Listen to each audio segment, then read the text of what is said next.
Hello बच्चों, दिए गए प्रश्न को समझते हैं। 16 सेंटीमीटर व्यास तथा 2 सेंटीमीटर ऊंचाई वाले एक ठोस बेलन को पिघला करके एक ही आकार की 12 गोलियां बनाई जाती हैं। तो प्रत्येक गोली के व्यास है। यहाँ पे हमें 4 विकल्प दे रखे हैं।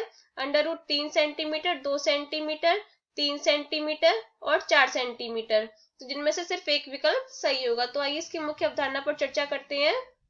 मुख्य अवधारणा अवधारणा यहाँ हमें बेलन का व्यास दे रखा है D1 बराबर 16 सेंटीमीटर। तो यहाँ से हम इसकी त्रिज्या निकालेंगे R1 बराबर 16/2, क्योंकि व्यास त्रिज्या व्यास की आधी होती है। तो 16/2 8 सेंटीमीटर।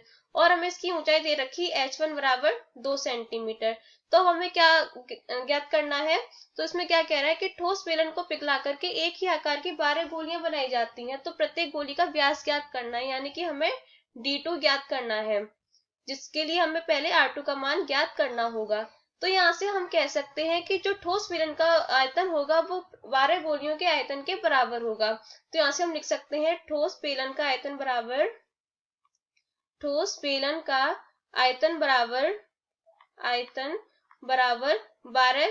गोलियों का आयतन, 12 गोलियों का आयतन।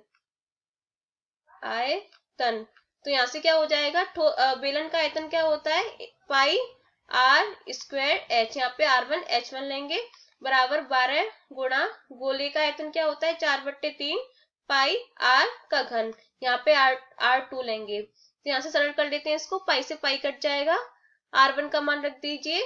R1 का मान कितना है 8, तो 8 गुणा 8। H1 का मान कितना है 2 बराबर 12 गुणा 4/3 गुणा R2 का मान हमें ज्ञात करना है। तो R2 का घन, तो यहाँ से R2 का घन का क्या हो जाएगा, यहाँ से 3 गुणा 8 गुणा 8 गुणा 2/4 गुणा 12। इसे सरल कर लीजिए, 3 चौक 12, 4 दूनी 8 और 4 दूनी 8। तो क्या बन जाएगा, R2 का घन बराबर 2 गुणा 2 गुणा 2। तो R2 का घन बराबर 8।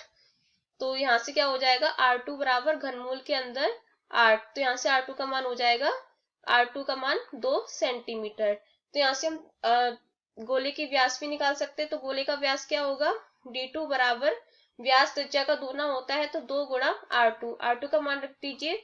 तो D2 बराबर 2 गुणा 2। तो D2 बराबर कितना हो जाएगा, 4 सेंटीमीटर। देखते हैं कौन सा विकल्प सही है इसमें डी वाला विकल्प सही है। तो यहाँ से हम लिख सकते हैं विकल्प डी सत्य है।